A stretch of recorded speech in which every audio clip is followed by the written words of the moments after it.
At Great Wolf Lodge, there's adventure for the whole family. You and your pack can splash away in the indoor water park where it's always 84 degrees.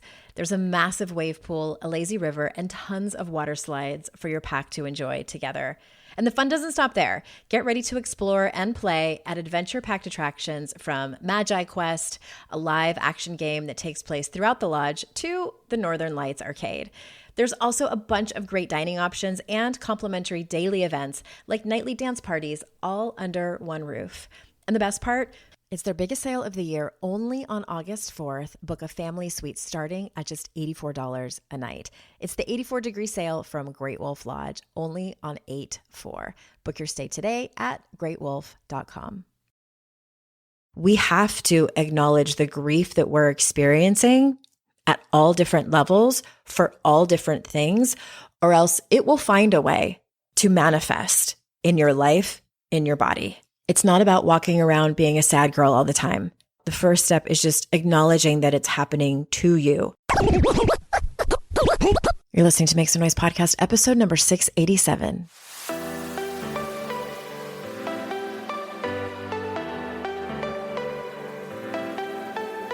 Welcome to Make Some Noise podcast, your guide for strategies, tools, and insight to empower yourself. I'm your host, Andrea Owen, global speaker, entrepreneur, life coach since 2007, and author of 3 books that have been translated into 18 languages and are available in 22 countries.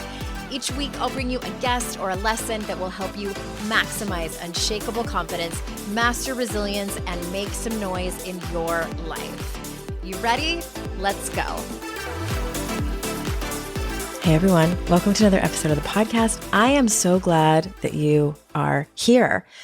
I'm going to talk to you about grief today because, and before you turn it off and you're like, I'm not grieving anyone, I'm not grieving anything, but listen, I mean, kind of me neither, but I've been reflecting on how grief isn't always loud. It can be sort of like what I keep referring it to as this undercurrent or sort of woven into the tapestry of our life. And it can happen even when we think we've moved on from certain things. So stay tuned. Before I get into that, I want to tell you that I have been updating the psychedelic therapy series that I've been doing. And also, I just noticed, I apologize, that it was not letting you guys access those on Spotify. So we have fixed that. I went through it as I should have done the user experience ahead of time. So my bad. And now it's on Spotify. So if that had stopped you from listening to it before, it's there. I start out with several ketamine sessions, but I am going to now update you on what my ayahuasca ceremonies looked like, what those experiences were like. And also, as a reminder, I am working on taking a group to Costa Rica, to Rhythmia, the place where I stayed and did my 4 ayahuasca ceremonies. They were amazing. And about 15 of you have reached out to say, hey, I'm interested. And the easiest way to do that is to DM me on Instagram. I'm at Hey Andrea Owen. Just DM me and say, Aya, interested, AYA, or you can email us if you don't have Instagram, support@andreaowen.com. Same thing in the subject line. And I will let you know. I will personally reach out with an email to you to give you the details of that trip when it's happening. The other thing I wanted to let you know is that if you're interested in one-on-one with me, I have a program called Devotion, and it really is about going from sort of feeling lost and anxious and overthinking and second-guessing yourself into a spiritual practice that works for you, essentially a better relationship with yourself. So this is not about anything specific spiritually. It's really about taking all the lessons that you've learned in personal growth and putting them together so that you can use what you've learned intuitively moving forward. And you can read more about it, andreaowen.com/YOU. You can do that privately with me. I'm taking several people through it right now privately, and it's been unbelievably amazing. And also, I am working on a group program that is similar to that. So stay tuned for that if it's something that you're interested in. All right, moving into today's topic around grief. And it's funny, if you would have asked me in 2010 or even in 2015, hey, Andrea, do you think you're going to be talking a lot about grief in the next 10 years or so? I would have said, that's weird. No, I don't think so. That doesn't seem very on brand for me. But it seems, y'all, that the universe had other plans for me. And here's how I explain it. For a long time, I thought grief was just like being really sad for obvious and clear reasons. When someone died, when a marriage died, even, or a pet, or even if you lost a job and were switching careers or something, we call that like ambiguous grief, or, being an empty nest or things like that. And all of that is true. All of that is grief. But what I have come to realize over the years, as I have become older and wiser, is that grief is often the root when we are feeling stuck, when we're feeling triggered, or even when we're feeling numb. And that it's not always obvious to us right away. Because when we're in those places, when we're stuck or triggered, especially, we're overthinking it, right? And like we're trying to get to the next thing. We're trying to fix it. We're trying to come up with some solution so we can change the way that we feel, because no one likes feeling stuck or triggered or numb. And what I have come to realize is that it's usually not as obvious that there's some grief involved or a lot of grief involved until we slow down enough to actually feel it. And so my intention for this episode is to normalize grief coming up in unexpected ways, and to invite you to gently explore it on your own and what it might look like in your life. And so to do that, I'm going to sort of walk you through a personal anecdote, and more so like the types of grief that I've experienced, even over just the last 5 years. Because of course, I've talked about it many times on the show.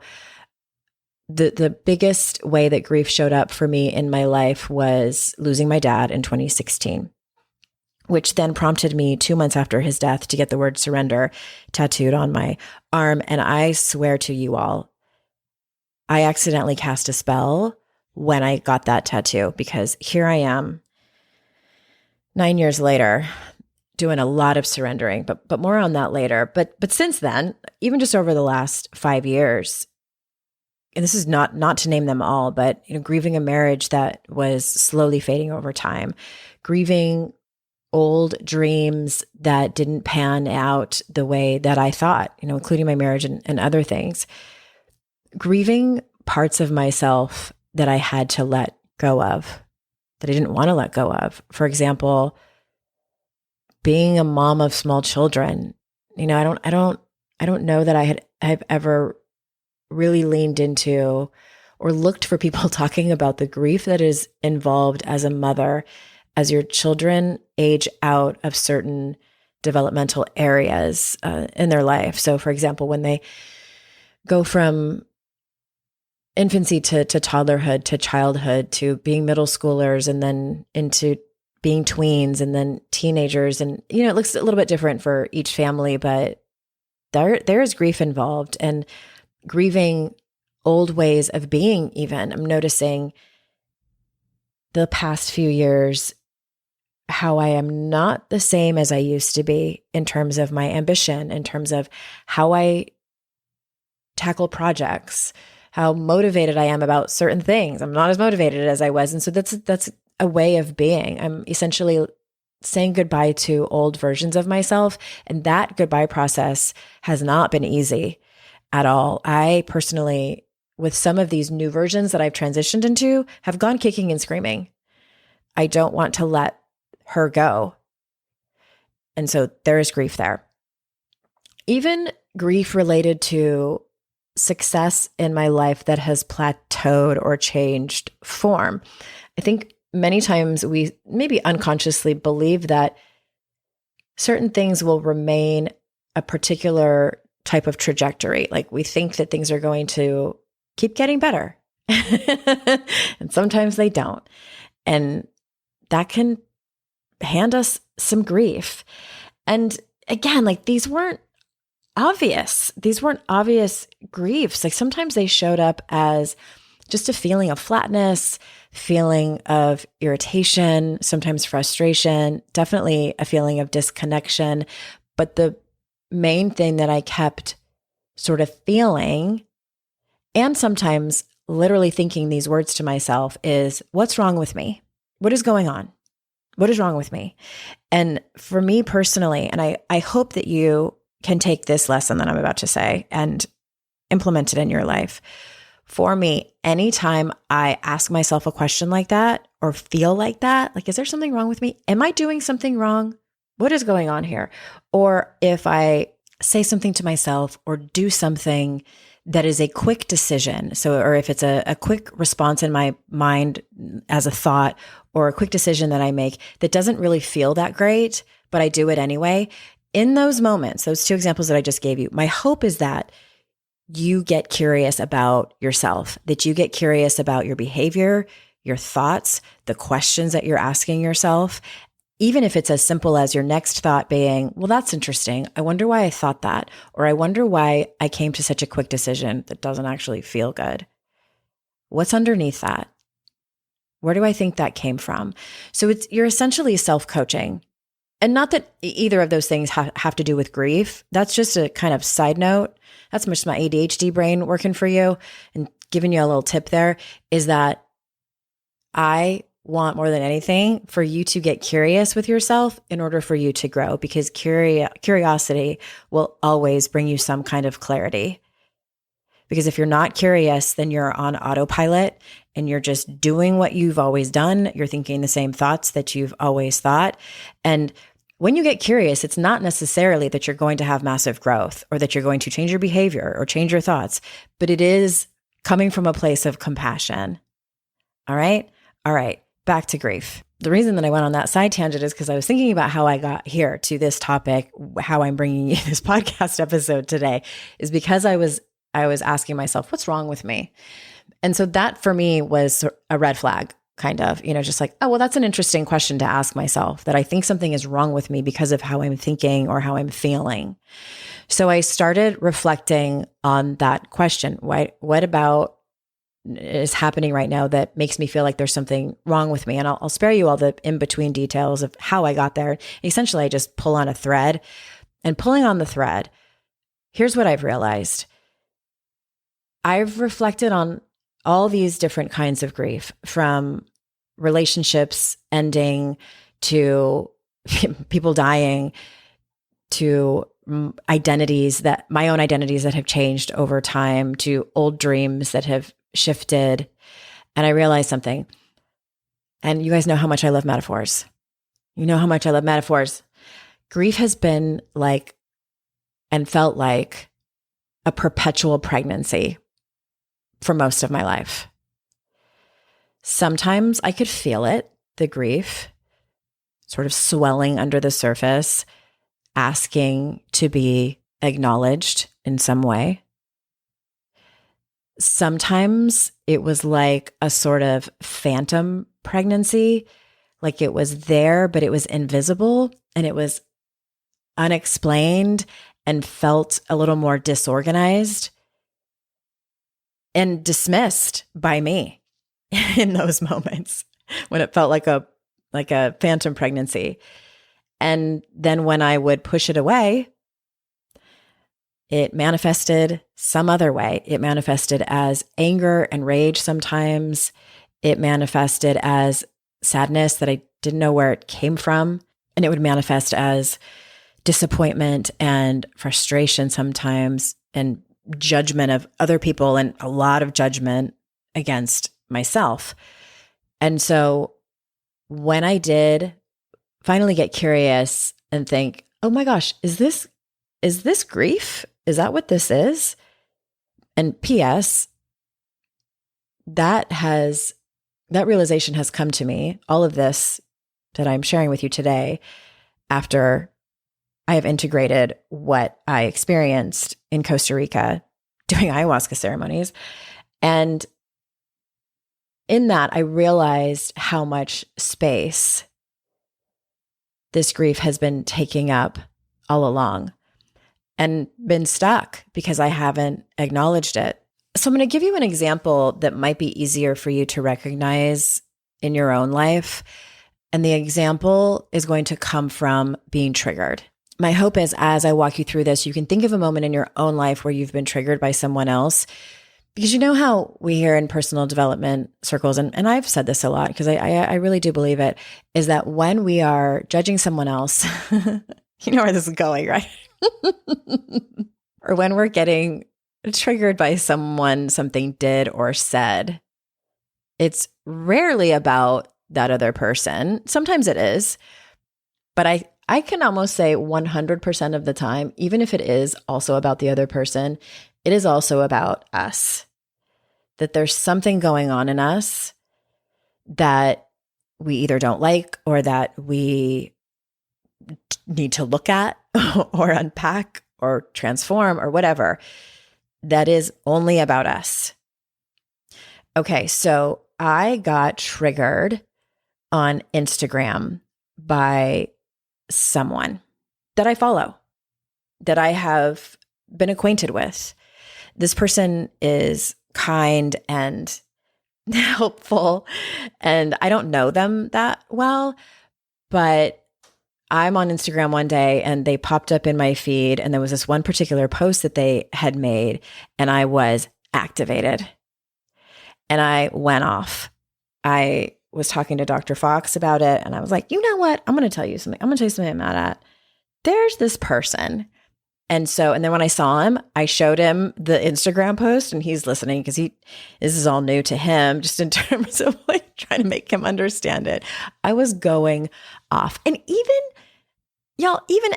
when I was going off, and I allowed myself to be irritated and judgmental and all of these things, I knew. And I'm like, this has something to do with me. I'm going to get there.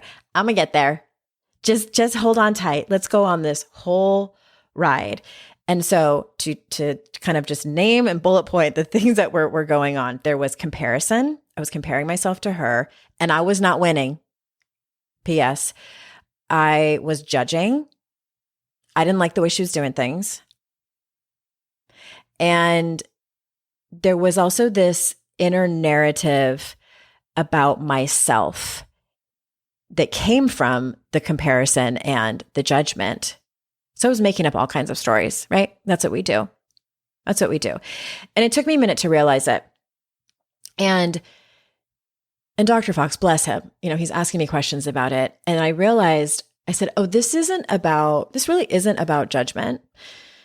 Maybe a little, but it's also not about jealousy or feeling like I'm not kind of living up to the standard that she has. This is grief. And it was grief because I am grieving for a version of me that used to be different, that used to be more like this person that I was comparing myself to and judging. It was grief for things that have gone completely different over the last 5 years. And I thought that they would go another way. Grief that I am changing as a human and as a facilitator of this work that I have done for 15 plus years. And fear of what all of that means, because it's uncertainty. We need to take a quick ad break. And when we get back, I'm going to talk about what this grief really means and also why it's extra important to look at right now. Be right back. Did you know that when your metabolism is working properly, you feel it in every area of your life? Your energy, your focus, even your sleep. I found a tool that helps me understand what's going on in my body every day, and it's called Lumen. Lumen is the world's first handheld metabolic coach. It measures your metabolism through your breath. Yep, just one breath, and shows you whether you're burning fat or carbs. The app then gives you personalized guidance for nutrition, workout, sleep, and even stress management. You just breathe into it first thing in the morning, and then you've got real-time insight into how your body's doing. You can also use it before and after meals or workouts to stay on top of your health game. Your metabolism is your body's engine, and when it's running efficiently, you definitely feel the difference. Lumen even adjusts its recommendations based on your cycle or menopause stage, so your body stays supported through all the shifts. I've started using Lumen in the mornings to see how my sleep affects the way my body functions. On days I sleep well, I can literally see in real time how my body's working more efficiently. It's like a check-in with my body that actually gives me answers. The warmer months are coming. Spring back into your health and fitness. Go to lumen.me/noise to get 10% off your Lumen. That's lumen.me/noise for 10% off your purchase. Thank you, Lumen, for sponsoring this episode. Hi, everyone. This is Jenny Moness from We Didn't Turn Out Okay podcast. Did you know at Great Wolf Lodge, there's adventure for the whole family? You and your pack can splash away in the indoor water park where it's always 84 degrees. There's a massive wave pool, a lazy river, and tons of water slides for your pack to enjoy together. And the fun doesn't stop there. Get ready to explore and play at adventure-packed attractions from Magi Quest, a live-action game that takes place throughout the lodge to the Northern Lights Arcade. There's also a bunch of great dining options and complimentary daily events like nightly dance parties, all under one roof. And the best part, it's their biggest sale of the year, only on August 4th. Book a family suite starting at just $84 a night. It's the 84-degree sale from Great Wolf Lodge, only on 8/4.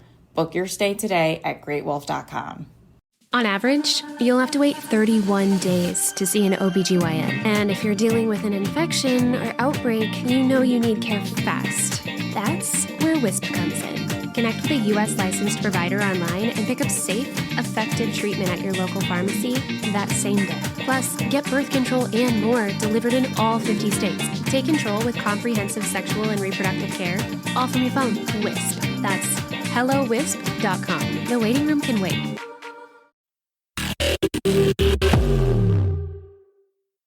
Okay, so why does this matter even more right now?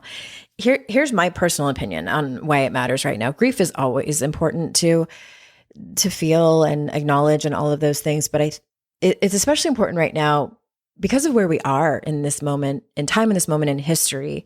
We are fresh out of our very first pandemic that we have ever gone through, and we didn't even have a chance to recover from that.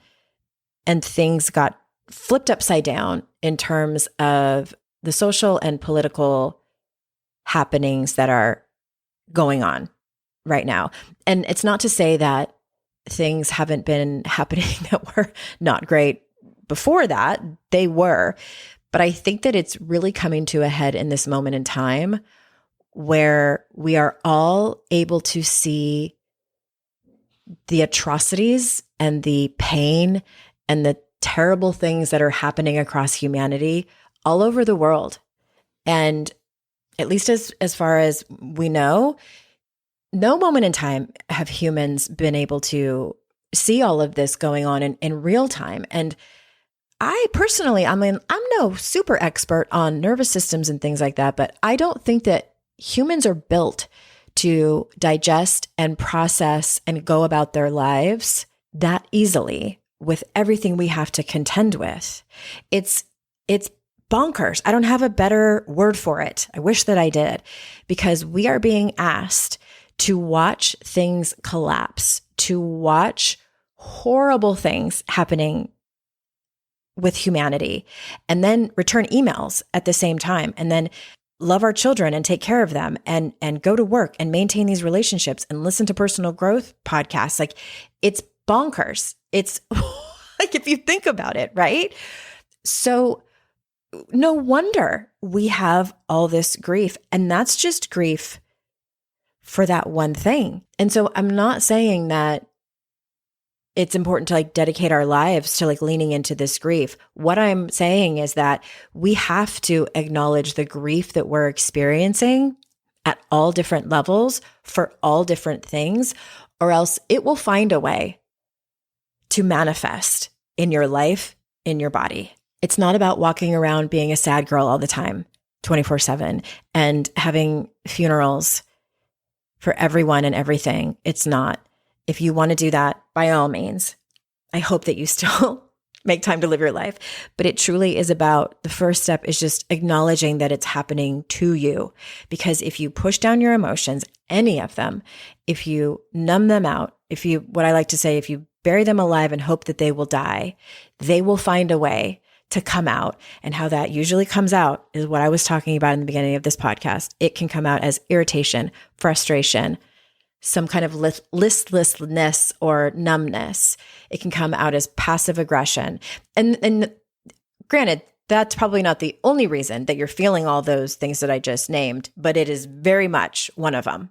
Also, grief is rarely just sadness. If it was just sadness, we would call it sadness. But grief carries additional feelings. It's like grief is the torso, and the arms and legs are, it not always, but it can have rage attached to it. It can have shame attached to it. Holy moly, can it have some shame? It can have love attached to it. Things like tenderness and hope or lost hope. Like it has all these sort of ancillary tentacles, if you will. And when you allow the grief to come in, even if you just acknowledge it, you often get to access the additional or even the real emotion that's been buried under it. Because here's the thing, this is why I'm getting up on my soapbox about this so much. I'll be really honest with you for a minute. I mean, I always am, but here's true story, side tangent that I hadn't planned on going on. I got sober in 2011. I started coaching in 2007, just for fun as I was preparing. Got my certification in 2010 and launched Your Kick-Ass Life, which was my business in 2010. 2011, I got sober. That shot me out of a rocket in terms of my own emotions. I was like, do you mean I have to actually face these things that I have been burying my entire life? Okay, I guess I better buckle up. So that process began for me in 2011. I was essentially forced. The universe took me by the hair and shoved my face in it. I didn't want to. I really didn't want to. But I knew that if I kept drinking, that was eventually going to kill me. So I was willing to take the risk of my emotions killing me by walking through them without alcohol. So that journey has been going on since 2011. I'm recording this in July of 2025. I made a ton of progress. And around, I would say, 2014, I began to realize the power that we have, our personal power, our return to ourselves, our ability to get to wholeness, to get to completion, to feel fully alive in our lives when we allow ourselves to process all of our feelings and emotions. When we allow ourselves to experience all of our feelings and emotions. And I tell you something, that revelation scared the motherfucking shit out of me. I did not want that to be true. I didn't want it to be a thing. I wanted to be able to do this work, to come to you every week, intellectualizing everything. It was safer. It's so much safer. It's safer as a student of the work, as a listener of the podcast, and it's safer for me, a facilitator of it. As an author, it doesn't matter if I'm behind the mic here or if I'm up on stage or if I'm writing you a book. It is 100 times safer for me to intellectualize it because when I drop into my feelings and emotions, I don't have any control. My body does, my soul does, my heart does. And I spent my entire life not fully trusting myself. So how on earth am I going to trust myself to allow all of these feelings and emotions to come through? There was just no way. So guess what happens? I went through 2020 just like you did, a global pandemic, an autoimmune disease, a marriage that fell apart. And the universe was like, hey girl, remember that thing that you've been doing and you've been doing well, leaning into your feelings and emotions, experiencing everything. And you know that that is your key, that that's the key to yourself. It's the keys to your kingdom, really. So here we are with all these really difficult things in your life. We're going to hand you some invitations and opportunities to go even further down that path. So it started with burning my entire life down. Truly. And then finding other modalities of healing that got me here today. And just one more thing on this, and P.S. I've completely gone rogue. I've gone off script. I'm coming back. I know what's next. But when I decided to leave my marriage in 2023, early 2023, I decided this next chapter of my life, I don't know what the fuck it's going to look like. I'm scared as shit. I don't know what's going to happen. But I do know one thing. I was in my late 40s at the time. I told myself, I just want to say yes to my life. And that's always how I've been. And I'm pretty sure that's always how you've been. If you're here listening to personal growth, you're very interested in saying yes to your life. You might call it something else. You might describe it a different way, but essentially that's what you're doing. You're saying yes to the next version of yourself, the next transformation, the next evolution of you, right? That's what I was doing. Saying yes to my life, as well as more specifically, saying yes to things that make me feel alive. Remember in my 10 lesson series that I did when I turned 50 earlier this year, and one of those things was like, that's, I think, all why we're here is like what we want to feel. We want to feel alive. We want to say yes to things that turn us on, that light up our soul. I was very specific about that intention. I journaled on it. I thought about it a lot. I even made a playlist that made me feel that way. And then you know what happened? You know what the universe served up? The universe served up the type of therapy that apparently I needed to be able to see the things and just to be able to say yes to my life easier, to see the things that make me feel alive and to be able to say yes to them easier. Wild, I know. But let me tell you something. In one of my ayahuasca ceremonies that I did in Costa Rica, you set an intention before each one. I think it was the second night. I foolishly, but smartly, set my intention as, show me the thing I am afraid to see. You guys, I don't know why I'm an overachiever like that. It was almost like a joke, like a challenge. Do not fuck with Mother Ayahuasca. I'll tell you that much. Because you know what she showed me? Grief. She showed me grief in large, massive quantities. But you know what I learned from it? As terrifying as it is, I can carry so much more than I thought I could. I can carry black hole sizes of grief. And if you'd have asked me that beforehand, I would have said, absolutely not. That's going to kill me. That is going to put me 6 feet under. Anyway, I don't mean to scare you because that is not everyone's journey. I found out talking to other people there. I was like, oh, that didn't happen to you? Okay. Everybody has their own experience. Everybody sees and experiences and feels exactly whatever it is that they need to. And we don't know that going in. Apparently for me, it was this. Everyone's recipe is different, but this is what brought me today to talk to you about that. And I know without a doubt that grief can lead to clarity. It can lead to opening the door to softness. That was something I have been fighting my whole life. I am someone who is a go-getter. I cross things off the list. I have been socially conditioned to understand that my productivity is incredibly important to people accepting me, to people liking me, to people loving me, et cetera, et cetera. And I have a feeling there's a lot of you listening who can relate to that. Anyway, grief opened the door for me to be able to slow down and be softer. I can't remember if I mentioned here, one of the things that I heard, I think I mentioned it in the Longest Sunrise podcast episode, where I heard sometimes your problems can be solved with flowers instead of fists. And I was like, are you sure?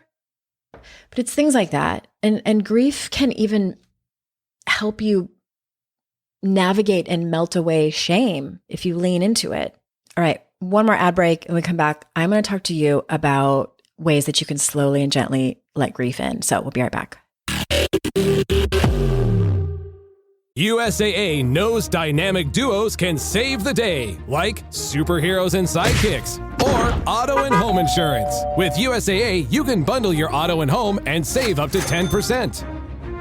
Visit USAA.com/bundle. Bundle savings are off total premium, not available in all states or in all situations. To qualify, auto policy must be active prior to property policy issue, subject to change. Restrictions apply. Membership eligibility and product restrictions apply and are subject to change. USAA means United Services Automobile Association and its affiliates, San Antonio, Texas. This episode is brought to you by Indeed. When your computer breaks, you don't wait for it to magically start working again. You fix the problem. So why wait to hire the people your company desperately needs? Use Indeed's sponsored jobs to hire top talent fast. And even better, you only pay for results.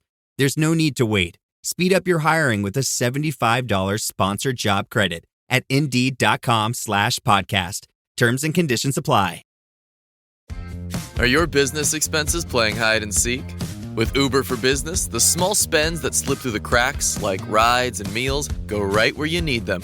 Because it integrates with leading expense platforms, you can say goodbye to surprise costs, missing dollars, or chasing receipts. Everything's track downable. Uber for Business.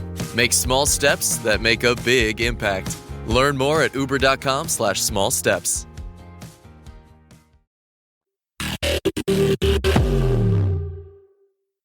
So for you, and I hope that this didn't come across as too aggressive. I get excited about things that I know could really matter in your life.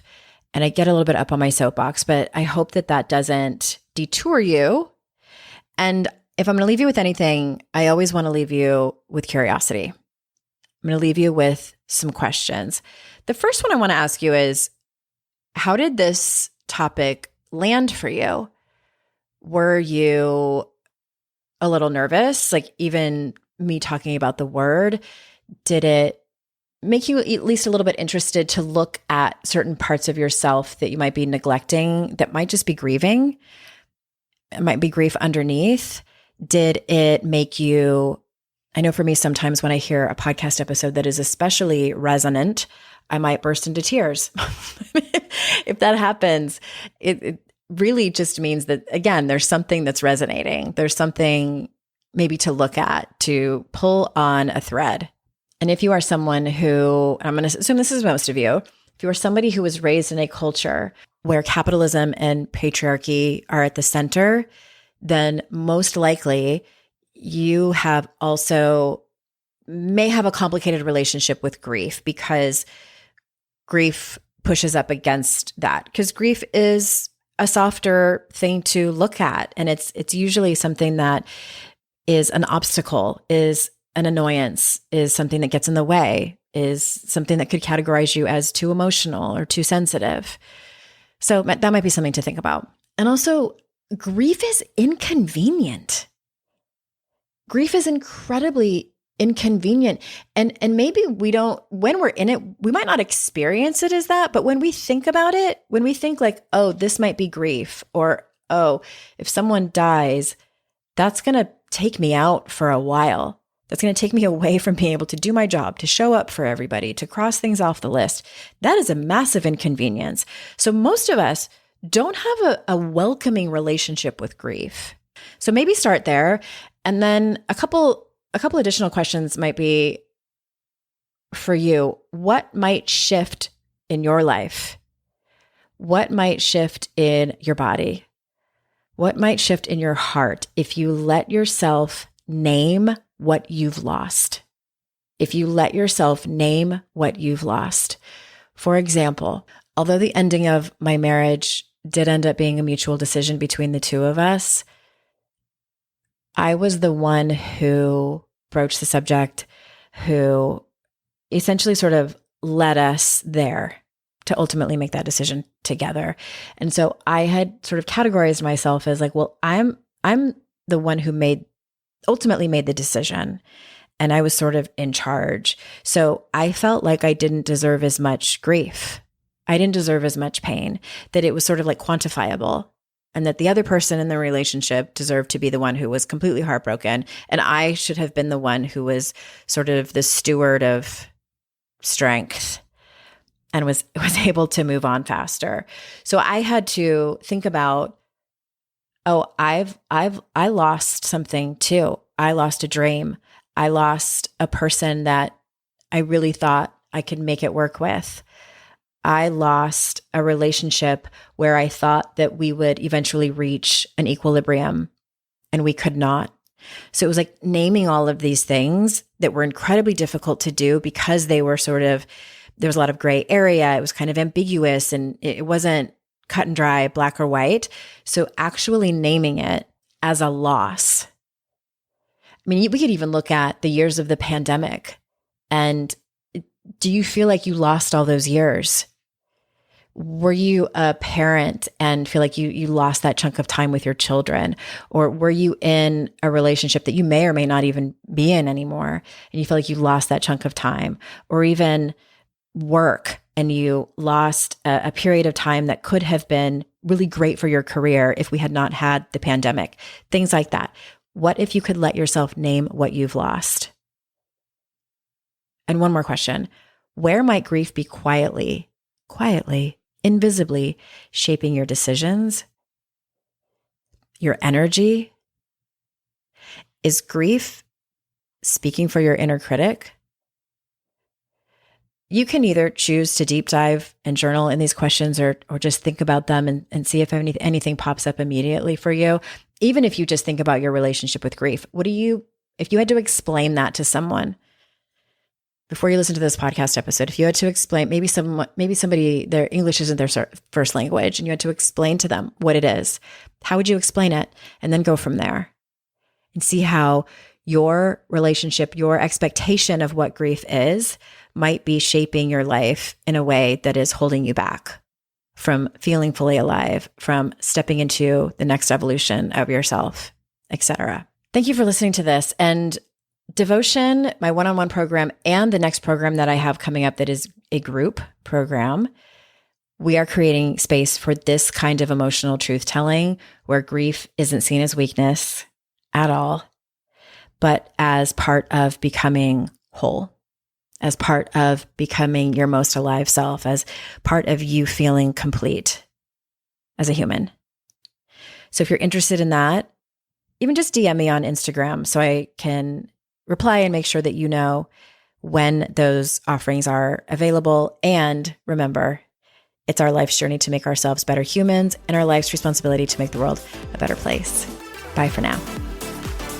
Hey everyone, thanks again for listening. I would be so incredibly grateful if you haven't done so already, if you could leave a review of this podcast on Apple Podcasts. Super easy if you already listen to your shows over there. But if you don't, or maybe you have the app on your phone, but you listen to this show on a different app, if you could leave a review for this show, it matters so much.